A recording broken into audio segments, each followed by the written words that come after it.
Welcome to Think Big with Dan and Qasim. Join hosts Dan Melnick and Qasim Masood as they explore big ideas, limitless possibilities, and engage with visionaries, entrepreneurs, and thought leaders who dare to dream big, get inspired, motivated, and find practical tips for personal growth. Think big, dream bigger, and ignite your potential. I guess I can kind of start talking about where I started, where I came from.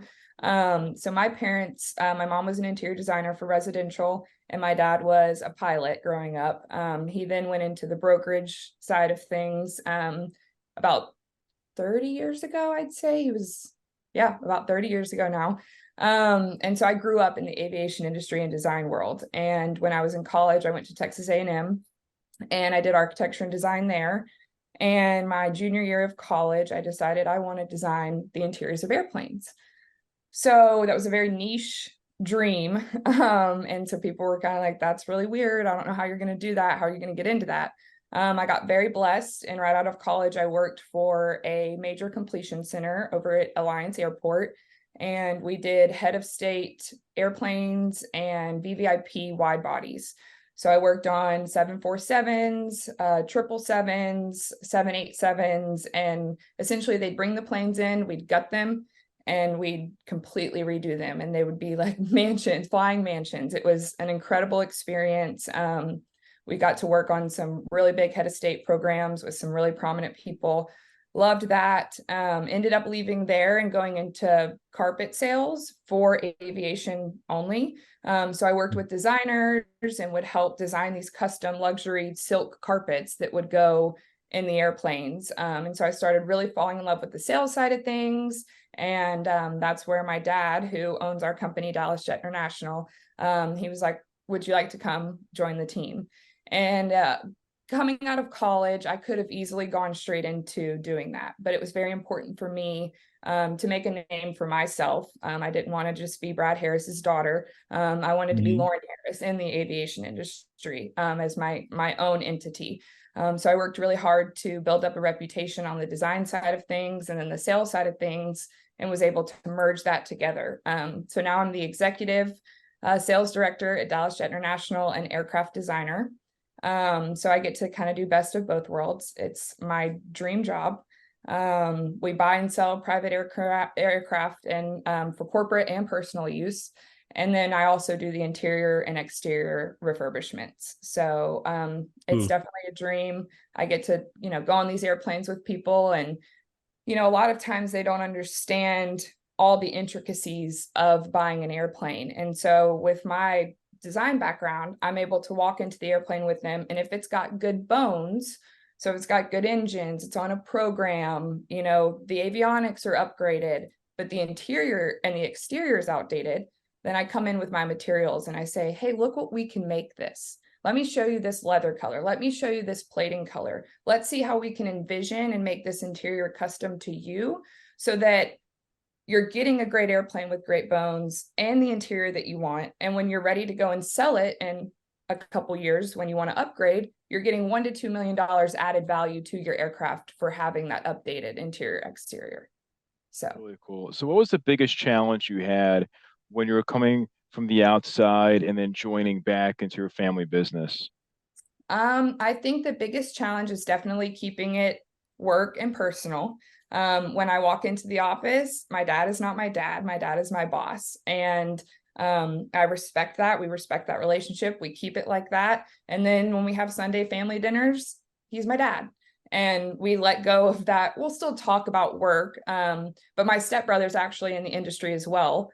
So it's kind of starting to become this family thing. So when we get together, we just love to talk about aviation. But I think the biggest challenge coming into it was definitely keeping those boundaries of, you're my boss here, you're my dad here, let's not mix that. So it's been really successful. And it's, we just got named top 10 brokers in the world and top 5 in the US. And so my dad is very well known in this industry. He's a great mentor. And it's just been an honor to be able to come and work under him. So great. That's really cool. So how do you differentiate your business from the others in the market, if you have competitors, or obviously. Yeah, so there are a lot of brokers out there. And for me, reputation is a very big thing in the aviation industry. It's small, Mhm. and you want to keep those relationships strong because that's what helps me be successful. So I think differentiating, you never want to step on another broker's toes. So if somebody, it's very hard for us as brokers coming into this world because it's kind of looking for a needle in a haystack. You're going to the very top 1% of the world that has the money and the wealth to be able to buy something like this, but then you're having to go further into the haystack and find the person that does not have representation already, because you never want to come, it's not like we're all selling the same thing and we can come in and try to take people away and beat competition. It's very much structuring your own area, your own territory. With Dallas Jet, there's no specific, you get North Texas, you get South Texas, there's no territories. We're kind of we have our own business within Dallas Jet, and we're able to mold that business into how we want to operate and how we want to be different from other brokers and how they approach new clients. So in this whole scenario, how do you measure the success for your business? That's difficult. So I actually just started, I got into a CRM because I'm constantly getting calls every day of, hey, I want an airplane, I want it now. And that's not how this works. Yeah. I typically go in and I say, I have a questionnaire. If they want an airplane, I'm like, I need you to answer these 7 questions for me. And basically it's just, where do you want to go? How many people are you going with? What's the mission of your aircraft? Are you going to use it for personal use? Are you going to use it for corporate use? Kind of understanding what their mission is. And then I'll go from that into, okay, let's look at 3 different aircraft that would fit this mission. And so I take the top 3 aircraft that I think would fit this mission and I do a cost comparison for them. And so people have to understand with an aircraft, there's a purchase price and there's a cost to operate it. So you have fixed and variable costs that go with operating it annually. And so I'll put that all into a system that we have, and I'll break it down and I'll say, okay, let's look at a G4 SP, a G5, and a Falcon 2000, just throwing that out there. And so I'll compare all 3 of them, their cost, their range, how many people they hold, how far they can go, their max takeoff weight, all of the information that they need to know to then tell me, hey, I'd like to go after a G4. So then I take that and I dive into the G4 market and I understand what's on the market, what's coming to the market. And with my relationships, I'm able to call people and say, hey, do you have this? Do you have a G4 coming? Do you have somebody that may be interested in selling, but it's not on the market? And so that really gives a benefit to people, is having Dallas Jet, having the relationships with other people in the industry. And then I'll typically find my top 3 on the market, and I will send that to my customer and say, here are the top 3 I think we should go after. Which one is your favorite? And we'll go and we'll look at it. We'll get on the aircraft. If it's got good bones but a bad interior, I bring my materials. We talk about how to do that. And so getting through that process and then having a CRM to manage all of the success and manage, okay, this is working, this isn't working, who else do I need to reach out to? Because it gets very overwhelming. Right now I've got a listing for a Citation 1, a CJ1, and then I've got people ask me for a CJ2, a C90, which is a King Air. Then I've got somebody asking me for a turboprop, and then I have somebody asking me for a G200. So each one of these aircraft have different engines, have different programs, have different brokers that are representing them, different issues. So that's a very good question. Managing the success is probably one of the hardest things, is just, and you have to take the successes for the successes. You have to live in the positive and live in the negative and not allow the negative to take away from the positive. Cool. So I think one question was missing from your questionnaire, and it could be like, if you are going to use this plane for the war. Just kidding. That's a good one. I might have to add that to that's my 8th question. Yeah. So By the way, this whole scenario, I believe, in this whole scenario, there will be a big role of technology. But precisely, can you tell us like how technology is helping you maybe in getting leads, or maybe advertising Yeah. something, or portraying your business somewhere?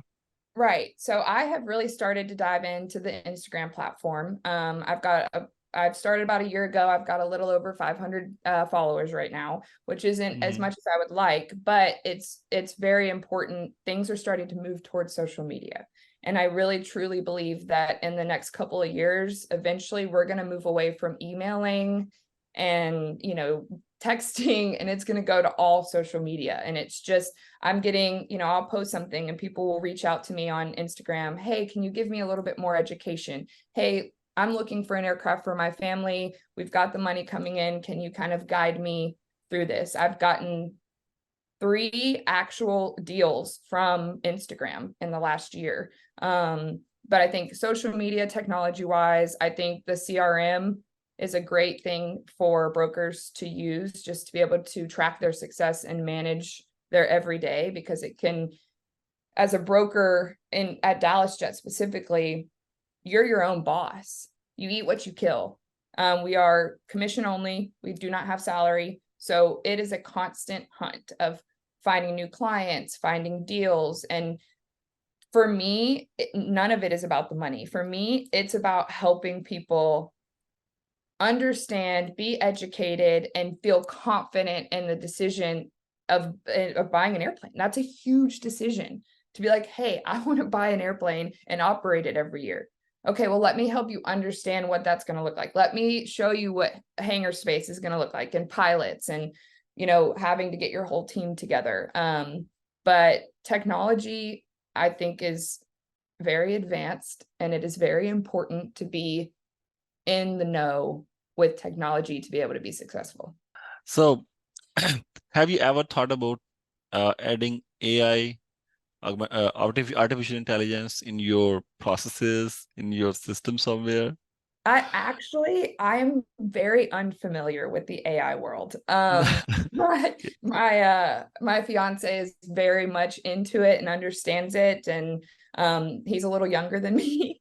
So he's more in the know with that kind of stuff, but I'm very Uh, interested in learning more and becoming more educated in the AI world, because it is definitely beneficial, and I think it's going to add a lot of benefit to our industry in the long run. yeah, yeah. That's really cool. So, what would you say is your top priority for your business in the next 3 to 6 months? My top goal would be to continue to get my name out there and help people understand that I'm not only a broker, I'm a designer. So I'm a 2-in-1, and that is a very niche thing in our market right now. A lot of brokers come from a pilot background, which is that's great because they understand the engines and the avionics, and they've flown these airplanes, so they can speak to the pilots. But I'm more of the design and the creative side, and I'm able to show them and help them envision what their design could look like. So I would say my goal in the next 3 to 6 months is definitely to get at least 5 aircraft deals in the next 3 to 5 months, whether that be listings, whether that be acquisitions. The market is starting to lean more towards acquisitions currently. I'm telling my customers we're seeing an uptick in inventory and a drop in pricing. So it's really good for buyers right now to come in and buy an aircraft, because there are more options to choose from. When I started a year ago, for example, the Falcon 2000, there was nothing on the market. You had to go to owners and beg them to please, my client wants a Falcon 2000. Now there's I think 18 to 20 on the market. So buyers have a lot more options. They're able to look through, different programs, different configurations, and kind of narrow it down to what they want. On the selling side, I'm telling my sellers it's best to sell right now because prices are dropping, and you don't want to lose the value on your aircraft, because you might have bought it at a certain price and now things are starting to drop. And so if you want to get the best price for your airplane, it's to sell right now. But I think overall, the major goal is to just be successful, continue to make a name for myself, and grow the business, and be help my clients have the best experience possible when buying or selling an airplane and redesigning. So what would you say is the benefit of buying versus renting? I mean, like how much does one have to fly or travel to make it worth buying a plane like as opposed to renting one? Right. So I that's where I do the cost comparisons. So it helps people understand, okay, let me get my finances together. Let me see how much I pay American in commercial flights. Let me see how much I pay charter companies to charter to Cabo and back. And they're able to compare it to what they're paying for either commercial flights or charter flights. And if it offsets and they're like, what, I could buy this, and then a lot of businesses will look at that, corporate travel, they've got all their C-suite people flying multiple times a week, and it just, those commercial flights just start to add up, and they're millions of dollars in corporate travel, and it's like, why wouldn't we get a 6-seater or an 8-seater for $5 million and fly our whole C-suite around wherever they need to go? The biggest thing I would say that private aviation can bring you that nothing else can bring you is time. And it is the most priceless thing. You cannot buy it, you cannot, nothing. But with private aviation, you are saving your clients significant amount of time. With, travel delays, they're able to call and say, I want to go to Telluride in 2 weeks. Their pilot the management company, the pilot will get all of that together. We'll set it all up. They'll drive up to the runway, get on their plane and fly. There's no TSA. There's no waiting in long lines. There's no flight itinerary changes last minute. It saves people priceless time. That's great. So when we talk about the interior, like you are more towards designing the interior. So what I felt, I'm not, I don't know a lot about it, but what I felt like there must be some problems of space. So how do you optimize the use of space inside the aircraft? Well, one thing I love to use is mirrors, actually. Sometimes on the bulkhead, if you add a mirror material, sometimes that can be plating, sometimes that could be an actual, they have Aviation Glass, which is a company that does glass for airplanes, and that kind of, on smaller airplanes, I actually just did a Citation XLS Plus, and it had mirrors on the back bulkhead, which made the entire cabin look larger. Typically I'll try to use lighter materials on the sidewalls and the headliners to make it look more spacious when that natural light comes in.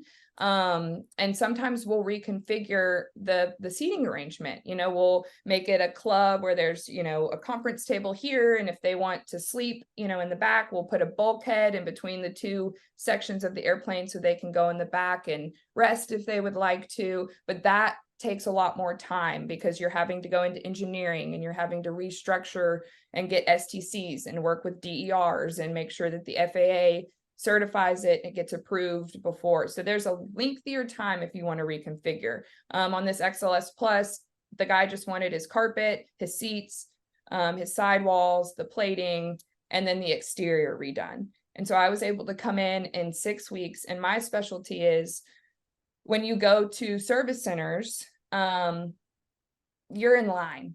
Like you have a slot, but you're in line and you have to wait your turn for the designer to reach out to you and say, okay, it's your turn.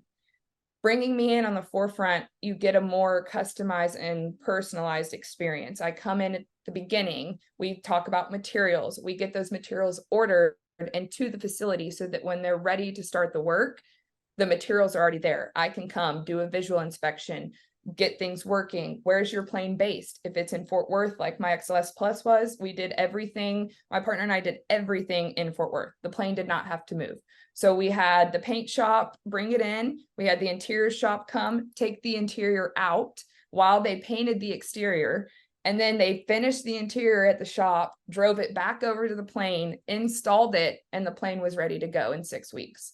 But you're right, space and weight savings is another really big thing that we really focused on when I was working on wide bodies, with your 747s and we worked with, Royal Fleets. And so they want gold and they want diamonds and they want silk and they want heavy materials. So having to engineer and figure out ways to give them what they want, but also add weight savings by maybe hydro dipping instead of using actual wood or veneer. There's just different options with weight and space that you can really ultimately make it look a lot more spacious than it actually is. Okay, got it. So as a user, if I like if I say you had to design the interior of my plane, like how user gives you the requirement, and or what is the better way to give the requirements, and what's the process from your side, like how you demonstrate them, like it will be looking like this, there will be like sears in this way, like I just want to know how you make them visualize how my plane will look like. Right. So we'll start with materials. So we'll go in, I'll have them send me inspiration photos. What do you want your plane to look like? I'll go to their home. Typically, if they want to have a design meeting, I want to meet at their home so that I can understand their decor and their style and how their home looks. And so that helps me kind of understand from the get-go what their style is. Then I'll come in with the materials that I choose, and I'll have carpet and leather and plating, and I'll lay it all out. We'll go through 3 different schemes. And then when they pick a scheme, we'll go in and render that scheme. So we have a rendering team that will render out what it will look like. And then they say, okay, love that. Here's an interior rendering. Here's an exterior rendering.